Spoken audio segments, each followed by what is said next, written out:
السلام عليكم اخوان، ما عندي ما نقول. المهم يمكن السيناريو اصلا راه، المهم الاغلبيه ديال المغاربه كانوا كيعرفوه. هاد السيناريو تعودنا بزاف، تكرر بزاف، تقريبا مشابه للسيناريو ديال البنين، غير هو البنين لعبنا كره الاخوان، هجمنا، ما كناش خوافين، ما كناش بحال هاد الماتش، ما ترجعناش، ما عطيناش الكره للبنين. هاد الماتش شوها بمعنى الكلمه، لا يعقل اقسم بالله، حيت الطريقه باش لاعب الركراكي في الشوط الاول راه شوها راه قصد المنتخب المغربي، راه ما يمكنش. انت راه لاعب مع صن داوز، لاعب مع فرقه، راه ما لعبش مع جنوب افريقيا، لاعب مع صن داوز، لاعب مع فرقه مزيانه هي واعره، ولكن انت ها عندك اللعابه كيلعبوا في اعلى المستويات، ما تقولش لي لا لاعبين في افريقيا لاعبين. انت اصلا راه لاعب في التيران ديالك، لاعب في التيران ديالك، هذا راه التيران ديالك، ولعب مع الثمانيه، اش بغيتي مازال. هما اصلا هما كانوا، يمكن هما واقيلا كانوا في شي مدينه اخرى، ما كانوش كيلعبوا في التيران ديال سان بيدرو، ما عليناش. المهم دوك الحيتيات ديال الرطوبه وداك التخربيق كامل لا علاقه. السبب هو ركراكي. المزراوي يلا رجع من الاصابه، والاصابه ديال المزراوي كانت خطيره، يعني كانت خاصها الوقت باش يرجع السيد، وهو اصلا ما عمرو عطى في الجهه اليسرى، ما عمرو عطى في الجهه اليسرى. علاش انت ديما ملزم تلعب به في الجهه اليسرى، وعندك اللعابه، عندك يحيى عطيه الله، وعندك حتى الشيبي اللي لعب جوج المباريات تقريبا في المركز الظهير الايسر، وقايم بالواجب ديالو. المهم على الاقل لاعب، المهم قايم بالواجب ديالو. مزروع ما كيعطيش الحلول في ديك الجهه، ماشي هو حيت هو سيء، ولكن حيت هو اصلا ما كيلعبش في ديك البوست صاحبي. ماشي بلاصتو، لعبوا في الوسط، احسن احسن من سميتو من الظهير الايسر. هذا من جانب. من الجانب الثاني ما غاديش نلومو عادلي ولا زلزولي، دايرين ماتش هو هذاك، انت لاعب فرضتي عليهم داك الاسلوب باش يبانوا مقزمين في الشوط الاول.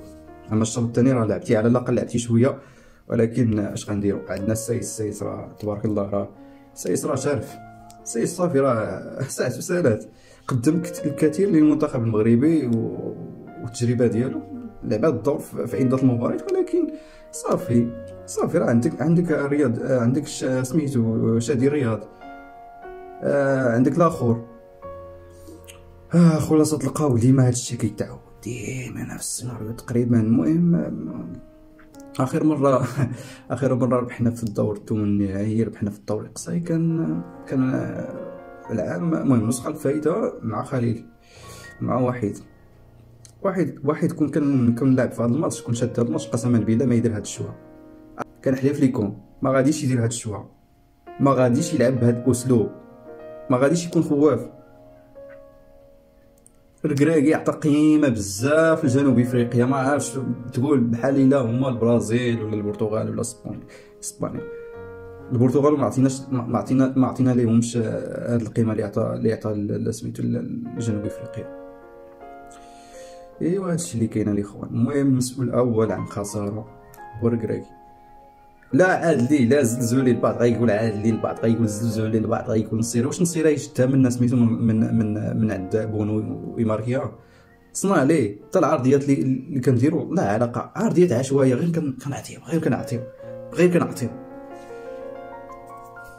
خلاصة القول ان شاء الله، مش غنقول لكم واش راه المشكله دابا الا حتى دخل في المغرب راه عندنا عقده، راه صافي هادشي راه ولا عقده، راه اصعب حاجه سميتو هي العقده، يكون داكشي عندك في الراس، خايف. راه البيلانتي راه السبب ديالها حيت بيلانتي كتضيع، ماشي هي سميتو، ولكن راه داكشي ديما عندنا في داك المخ ديالنا حنا، ديما خص تضيع ديك البيلانتي، خص سميتو جزيئات صغيره هي اللي غادي.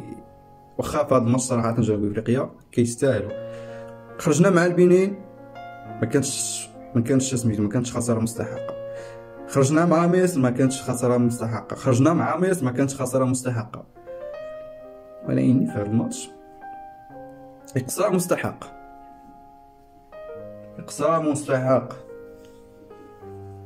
نتمناو. واش غنتمناو دابا؟ ما عرفتش واش يمشي للكراكي، ما غاديش يمشي، غادي يطالب الاستقاله ديالو، ما غاديش يطالب الاستقاله ديالو. انا اصلا ما كنامنش بالكراكي، نقولها لكم نيشان، داكشي اللي حقق في كاس العالم اي مدرب عطيتيه داك داك المنتخب غادي يدير النتائج. ما يمكنش ممكن يوصل غير الربع. حاجه اللي عند الركراكي نفعات المنتخبيه وداير بحالهم تقريبا، تا هو ولد الجاليه والمغربي كبر في اوروبا، عنده نفس العقليه ديال اللعابه ديال المنتخب، كيتفاهم معاهم عادي وكيحفز صافي. انا هاد النقطه اللي كنشوف في الركراكي، هادشي اللي عنده. ولي خوان، المهم اش غنقول لكم، ليلة سيئة. المهم نفس الديكور بنفس الاستوار، نفس الحاجة ديما كتكرر.